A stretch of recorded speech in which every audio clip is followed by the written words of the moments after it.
Hey everybody, today we're going to be talking about some examples of writing that we can make more concise. So this is sort of exercise in editing documents to improve them, to make them more readable and concise. And I've got several examples of just different paragraphs, and we'll just go through these. Okay, so let's start with this first one. And this is from an article, Mortgage Rates Hold Recent Lows, okay? Now let's sort of read through it carefully first and then think about how we can edit it. Okay, so mortgage rates move slightly lower today despite movement in bond markets that would have suggested otherwise. The paradoxical strength is likely due to the fact that bonds improved faster yesterday without mortgage lenders adjusting rate sheets accordingly. In other words, we began the day with an advantage thanks to lenders being overly cautious yesterday. From here, we could even see a few lenders adjust rate sheets for the better, as bonds have managed to find their footing at the end of the day. All right, so a couple of things to notice about this. This is one of our little techniques right here. Did y'all recognize that? This in other words technique? But, you know, one of the issues we talked about were these sort of wordy expressions. And this is sort of a classic one, right? Due to the fact that. And an easy way you can pare that down is to transform it into some version of like because or something like that. Okay, it's establishing causation, and there's some more concise ways to do that. But as I was looking at these first two sentences, I realized I think the second sentence really is kind of ambiguous because it's not exactly clear what that reference is, the paradoxical strength, because there's several possibilities in the sentence that precedes it. I mean, we've got the mortgage rates moving, and then we're talking about bond markets that would have suggested otherwise. And I am sort of taking this out of context, from a larger article. But I think they're talking about the relative strength of mortgage rates, in comparison to what's going on with the bond markets. Okay, so I'm thinking it would be better to make that more clear and have this sentence refer back to that in some way. So I'm thinking if we started this, instead of saying this sort of more vague, the paradoxical strength, because the strength of what? That's what I'm trying to clarify. If we could do something like this movement or this loss or something like that.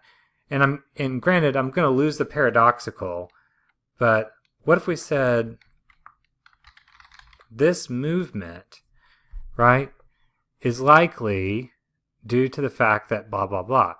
So now the reference, I think, is more clear that we're talking about this whole phenomenon of mortgage rates moving slightly lower.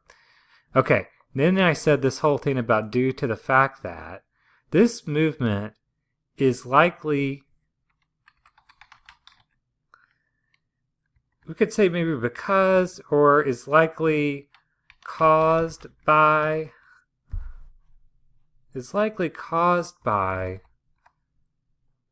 bonds improving faster yesterday without mortgage lenders adjusting rate sheets accordingly. Okay, I like that better. This movement is likely caused by bonds improving faster yesterday. Okay, isn't that more concise and clear? All right. Yes, okay, I think those are my only edits for that one. Let's go down to another one.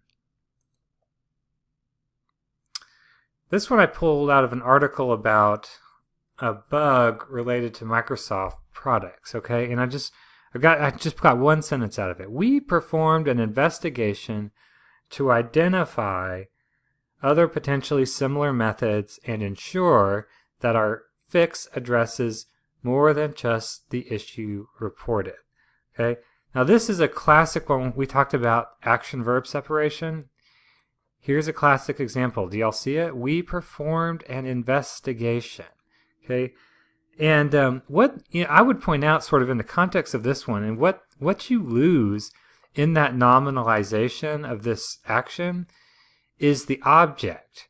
What did you investigate? And I think that's sort of a critical piece of information. Okay?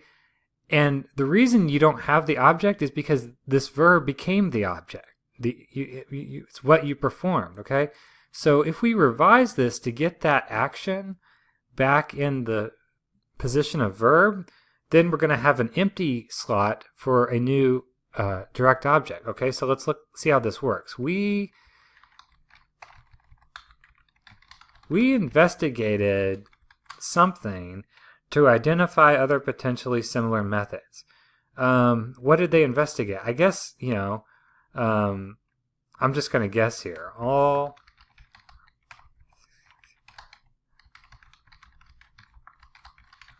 We investigated all Microsoft Office products to identify other potentially similar methods and ensure that our fix addresses more than just the issue reported. Okay. Now notice here there's some parallelism, right? They investigated all products. Why? To identify and to ensure that our fix goes correctly. Okay, and I think I'm not sure if this is grammatically required, but I think it can help clarify the parallel structure by inserting that to make it clear that you've got two infinitive verbs here, to identify and to ensure that our fix addresses more than just the issues reported. Okay. All right. So going back to start, let me read that from the beginning. Okay, so we investigated all Microsoft Office products to identify other potentially similar methods and to ensure that our fix addresses more than just the issue reported. Okay, yeah, I think that reads better, and it's more concise.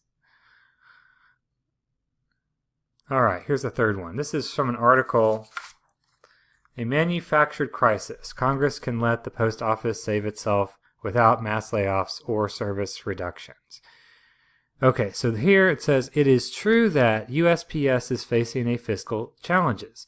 It lost nearly $20 billion over the last 4 years and is at risk of not being able to meet a $5.5 billion mandated payment to the Treasury at the end of this month, which has been put off 6 weeks thanks to the last continuing resolution in Congress. All right, so let's start at the beginning of this one. Do you notice this opener? This should look familiar. It is true that.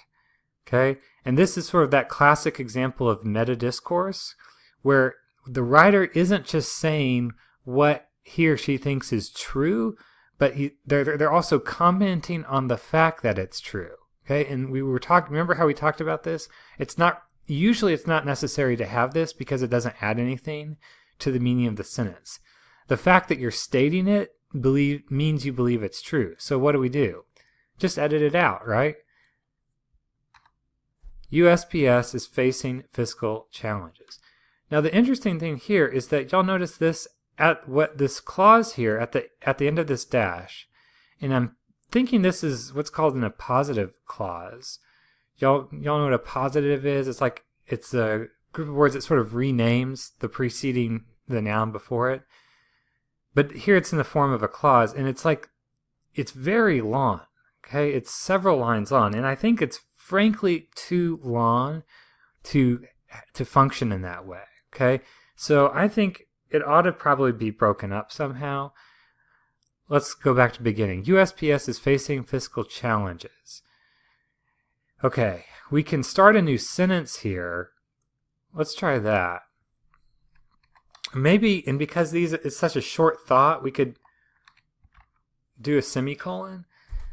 It lost nearly $20 billion over the last 4 years and is at risk of not being able to meet a $5.5 billion mandated payment to the Treasury at the end of this month. And then they have a relative clause here at the end in parentheses, which has been put off 6 weeks thanks to the last. Okay, that helps, but I wonder if we can shorten it even more. Okay, payment to the Treasury. Now this is sort of discretionary. You know how I'm always looking for prepositional phrases that you can make shorter by making them single word modifiers? Here's an example. Not being able to meet a $5.5 billion mandated, what if we said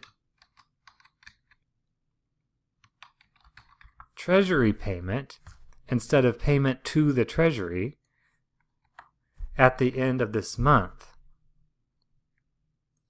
And now, I don't think we have to, but if we wanted to, we could also sort of rework this. If we were to rework it, we could say something like, Congress has put off this by 6 weeks or something like that. But in any case, I think we've definitely improved this one. USPS is facing fiscal challenges. It lost nearly $20 billion over the last 4 years and is at risk of not being able to meet a $5.5 billion mandated Treasury payment at the end of this month, which Congress has put off 6 weeks thanks to the last continuing resolution in Congress. Okay? And then, you know what? Now that I think about it, no, never mind. Okay. One more.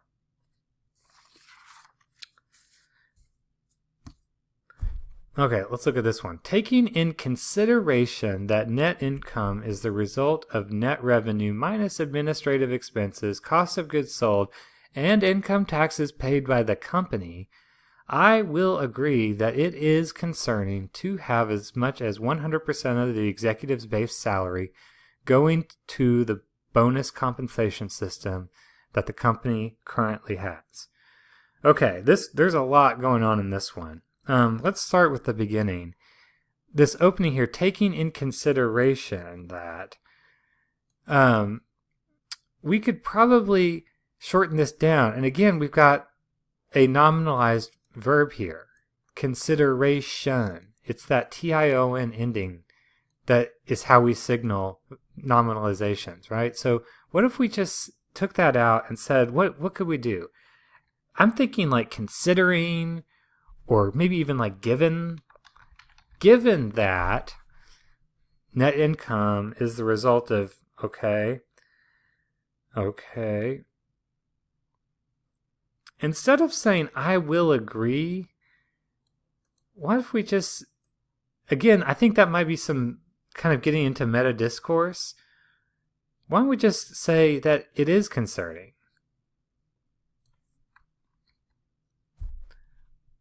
It is concerning to have as much as 100% of the executive's base salary going to the bonus compensation system. Now, here's some more. That the company currently has. Okay? So what this clause here, that the company currently has, it is modifying the bonus compensation system, and it's identifying it, right? It's specifying whose compensation system.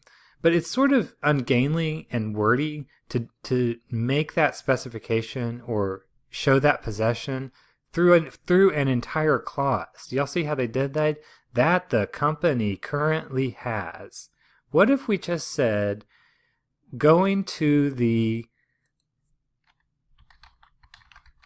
company's bonus compensation system and then take all of this out?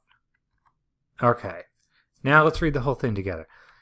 Given that net income is the result of net revenues minus administrative expenses, costs of goods sold, and income taxes paid by the company, it is concerning to have as much as 100% of the executive's base salary going to the company's bonus compensation system. Okay? I think that's more concise. All right, so these were just a few examples. You'll have your chance to sort of work some of these on your own on the edits we have from the book. And then our project for this week has you revising a paragraph that has a whole bunch of different issues in it. And so it asks you to make the revisions and then to also below that identify and explain the changes that you've made and think about all the different issues that we've talked about. All right.